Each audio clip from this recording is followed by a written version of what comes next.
The power of knowledge کے ناظرین، السلام علیکم ورحمۃ اللہ وبرکاتہ۔ آپ دیکھ رہے ہیں سلسلہ سرکار دو عالم صلی اللہ تعالی علیہ وسلم کی پیاری پیاری سنتیں۔ آج اس سلسلہ کا یہ دوسرا حصہ، دوسرا قسط ہے، اور اس سلسلے کے گزشتہ کل کے اسباق میں آپ نے سماعت کیا تھا سلام کرنے کی سنتیں اور آداب۔ گزشتہ کل کے اسباق میں آپ نے سماعت کیا تھا سلام کرنا نہ صرف ہمارے پیارے آقا محمد مصطفیٰ صلی اللہ علیہ وسلم کی مبارک سنت ہے، بلکہ رب تبارک تعالیٰ نے ہمیں ایک دوسرے کو سلام کرنے کا حکم دیا ہے۔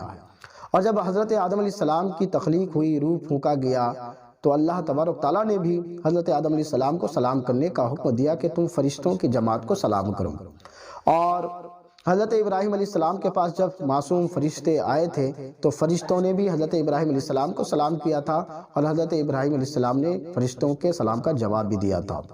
اور آپ کل کے اسباق میں یہ بھی سماعت کیا تھا کہ سلام جب کوئی کرے تو تم بہتر الفاظ میں جواب دو، اور ہو سکے تو وہی الفاظ لوٹا دو۔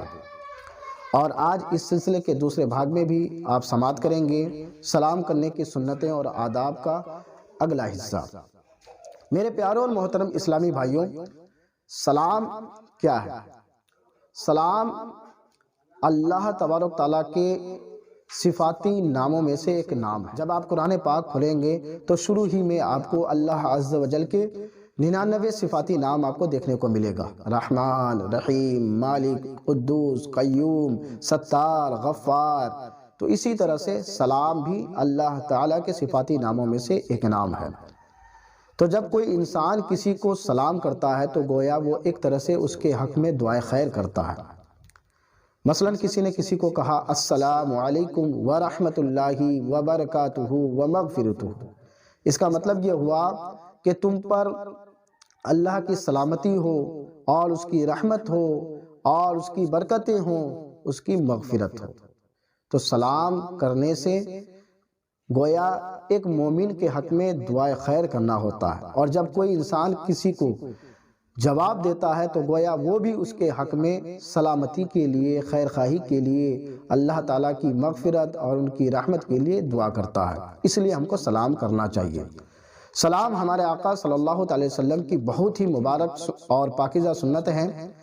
اللہ کے رسول صلی اللہ تعالیٰ علیہ وسلم ایک حدیث پاک میں ارشاد فرماتے ہیں، جو کہ کیمیائے سعادت میں لکھا ہوا ہے، کہ ہمارے آقا صلی اللہ تعالیٰ علیہ وسلم نے ارشاد فرمایا، اے مسلمانوں، یہ خیال رکھنا کہ تم میں وہ منحوس چیز پیدا نہ ہو پائے کہ جس کے باعث پچھلی امتیں ہلاک ہو گئی، برباد ہو گئی۔ وہ چیز کیا تھی؟ حسد تھی، عداوت تھی، دشمنی تھی، کینہ تھا، بغض تھا۔ ان سب چیزوں کی وجہ سے پچھلی امتیں ہلاکت میں آ گئی، اور اللہ تعالیٰ نے اسے ہلاک اور برباد کر دیا۔ قسم ہے اس ذات کی جس کے قبضے قدرت میں میری جان ہے، تم اس وقت تک جنت میں ہرگز داخل نہیں ہو پاؤ گے جب تک کہ تم ایک دوسرے سے دوستانہ محبت نہ رکھو گے۔ اور آؤ میں تمہیں یہ بھی بتا دوں کہ محبت کا جذبہ کیوں کر پیدا ہو سکتا ہے۔ اس کا سیدھا طریقہ یہ ہے کہ جب بھی ایک دوسرے سے آمنا سامنا ہو تو علانیہ طور پر، نمایاں طور پر ایک دوسرے کو سلام کیا کرو۔ یہ حدیث کیمیائے سعادت میں لکھا ہوا ہے۔ اس حدیث پاک کا مطلب یہ ہے کہ پچھلی امتیں جتنی بھی تھی جو ہلاک ہو گئی، برباد ہو گئی، ان میں ایک بری بات یہ تھی کہ وہ آپس میں ایک دوسرے سے دشمنی کرتے تھے، عداوت رکھتے تھے، کینہ تھا، حسد تھا ان میں۔ اس وجہ سے اللہ تعالیٰ نے ان کو ہلاک و برباد کر دیا۔ لیکن اگر ہم اور آپ ہلاک اور برباد سے بچنا چاہتے ہیں تو ہم سلام کو جتنا ہو سکے عام کریں۔ سلام کرنے سے محبتیں پیدا ہوتی ہے۔ اللہ کے رسول صلی اللہ علیہ وسلم نے ارشاد فرمایا کہ تم جنت میں داخل نہیں ہوگے جب تک تم ایمان نہ لاؤ، اور تم مومن نہیں ہو سکتے جب تک کہ تم ایک دوسرے سے محبت نہ کرو۔ کیا فرماتے ہیں کہ تم جنت میں داخل نہیں ہو سکتے جب تک ایمان نہ لاؤ۔ ظاہر سی بات ہے کہ جب تک ایمان نہیں لے کے آئیں گے تو جنت میں داخل نہیں ہو سکتے، اور جب تک تم ایک دوسرے سے محبت نہیں کرو گے تو مومن نہیں ہو سکتے۔ یہی وجہ ہے کہ ہمارے آقا صلی اللہ علیہ وسلم نے ہمیں اور آپ کو سلام کرنے کا حکم دیا ہے۔ سلام کرنے سے آپس میں محبتیں پیدا ہوتی ہے، بغض و حسد ختم ہو جاتا ہے، کینہ ختم ہو جاتا ہے، عداوت ختم ہو جاتا ہے، اور دوستی اور بھائی چارگی پیدا ہوتی ہے۔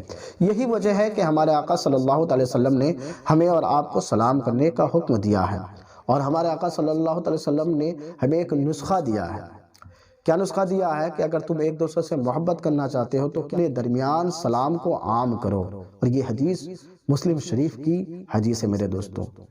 تو اگر آپ جنت میں جانا چاہتے ہیں تو سب سے پہلے آپ کو ایمان لانا پڑے گا، اور اگر آپ ایمان لے کر کے آ چکے ہیں اور آپ مومن کامل بننا چاہتے ہیں تو پھر مسلمان بھائی کو مسلمان بھائی سے محبت کرنی ہوگی، ان سے پیار کرنا ہوگا، ان کے دکھ اور سکھ میں ساتھ دینا ہوگا، ان کی خیر خواہی کرنا ہوگا، ان سے عداوت بغض و کینہ نہیں کرنا ہوگا، اور جب تم ان سے ملو گے تو تمہیں سلام کرنا ہوگا۔ اور جب آپ اور ہم سلام کریں گے، کثرت کے ساتھ سلام کریں گے اور اس کو عام کریں گے تو ہم مومن کامل ہو جائیں گے، اور ہمارے اور ان کے مابین محبت بھی پیدا ہو جائے گی۔ حضرت عبداللہ بن عمر بن عاص رضی اللہ تعالیٰ عنہ سے مروی ہے کہ ایک آدمی نے ہمارے پیارے آقا محمد مصطفیٰ صلی اللہ علیہ وسلم سے عرض کیا، اسلام کی کون سی چیز سب سے بہتر ہے؟ تو آپ صلی اللہ علیہ وسلم نے ارشاد فرمایا کہ اسلام کی تو بہت ساری چیزیں ایسی ہیں جو بہتر ہیں، لیکن ان میں سے ایک بہتر چیز یہ ہے کہ تم مسکینوں کو کھانا کھلاؤ، اور ہر شخص کو، خواہ تم جانتے ہو یا نہیں جانتے ہو، انہیں سلام کیا کرو۔ اس حدیث پاک سے ہمیں دو چیزیں سیکھنے کو ملتا ہے، ایک تو یہ ہے کہ مسکین کو ہمیں کھانا کھلانا ہے، اور دوسرا یہ ہے کہ سلام کو ہمیں عام کرنا ہے، اور یہ حدیث بخاری شریف اور مسلم شریف کی بھی حدیث ہے۔ حضرت طفیل بن ابی بن کعب رضی اللہ تعالیٰ عنہ سے مروی ہے، وہ ایک روایت نقل کرتے ہیں، وہ خود اپنا واقعہ بیان کرتے ہیں۔ کن کے بارے میں؟ حضرت عبداللہ بن عمر رضی اللہ تعالیٰ عنہ کا واقعہ بیان کرتے ہیں کہ وہ ہمیشہ بازار جایا کرتے تھے۔ ایک مرتبہ وہ میرے پاس آئے، کہا کہ چلو بازار چلنا ہے۔ میں نے ان سے کہا کیا آپ بازار جاتے ہیں، کوئی چیز خریدتے نہیں ہیں، نہ کسی چیز کا بھاؤ کرتے ہیں؟ اس سے بہتر یہ ہے کہ آپ میرے پاس ہی بیٹھے رہیں، کچھ دینی گفتگو کریں گے، کچھ باتیں کریں گے، وقت بھی گزر جائے گا۔ تو حضرت عبداللہ بن عمر رضی اللہ تعالیٰ عنہ فرماتے ہیں، اے طفیل، اے بڑے پیٹ والے، چونکہ حضرت طفیل رضی اللہ تعالیٰ عنہ کے جو پیٹ تھے بڑے تھے، مزاحیہ طور پر انہوں نے کہا، اے بڑے پیٹ والے، ہم بازار کوئی سامان خریدنے کے لیے نہیں جاتے ہیں، کوئی چیز لینے کے لیے نہیں جاتے ہیں، ہم بازار صرف اس لیے جاتے ہیں کہ راستے میں جو بھی ملے ہم ان کو سلام کریں گے، تاکہ ہمارے اور ان کے درمیان محبت پیدا ہوگی اور ہمیں اس کا ثواب بھی ملے گا، ہم اسی لیے بازار جایا کرتے ہیں۔ یہ روایت ریاض الصالحین میں بھی لکھا ہوا ہے۔ تو اس لیے میرے پیاروں اور محترم اسلامی بھائیوں، ہم کسی کو پہچانتے ہوں یا نہیں پہچانتے ہوں، ہمیں سلام کرنا چاہیے، ایک دوسرے سے بڑھ کر کے سلام کرنا چاہیے، اور جو شخص پہلے سلام کرے گا وہ زیادہ نیکیوں کا حقدار ہوگا، وہ اللہ کی رحمت کے زیادہ قریب ہوں گے۔ جی ہاں، سلام کرنے میں 100 نیکیاں ہیں، پہل کرنے والوں کو 90 نیکیاں ملتی ہے، اور جو پہل نہیں کرتا ہے اس کو 10 نیکیاں ملتی ہیں۔ تو اس لیے ہم کو سلام کرنے میں پہل کرنا چاہیے۔ آگے ہم اس سلسلے کا اور تیسرا بھاگ لے کر کے آئیں گے، چوتھا بھاگ لے کر کے آئیں گے، جس میں ہم اور بھی بہت سارے واقعات، احادیث، سلام کرنے کی سنتیں اور آداب بتائیں گے۔ لہٰذا ناظرین، آپ سے گزارش کروں گا کہ اس ویڈیو کو خوب عام کریں، شیئر کریں، اور ہمارے چینل کو بھی سبسکرائب کر کے ہمیں شکریہ کا موقع دیں۔ فقط السلام علیکم ورحمۃ اللہ وبرکاتہ۔